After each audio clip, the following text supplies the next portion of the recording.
they will join 100 Ways in 10 weeks. What is the typical end-to-end process and a success story based on your previous cohort? For, let's say, a lot of people, I suppose sort of what I do, what happens a lot is that people go on to film festival labs because, let's say, before COVID, there was maybe, a maximum of 3 competitions that were worth your time. That's a Blacklist, the Nickel Fellowship, and maybe Rockcliffe.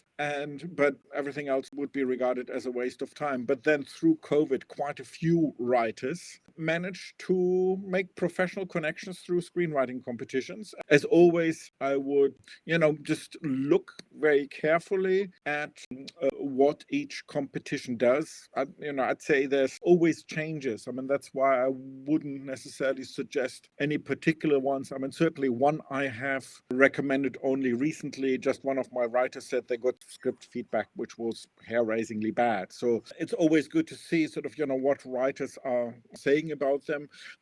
Is there emphasis and are the judges sort of right for you? Or should you better go to a different screenwriting competition, let's say, that's sort of closer to your ambition with a particular project? So always do your due diligence around this. And certainly, I mean, just because we had a sort of conversation about that yesterday, and certainly because a lot of the screenwriting competitions provide feedback, or some of them, if you've paid for feedback, and certainly for Rockcliffe, I've heard it's very helpful. Let's say these other ones we heard from yesterday, then get back to them and say, look, I've paid for feedback and, I don't understand this. And, this sentence doesn't mean anything. By all means, get back to them and complain.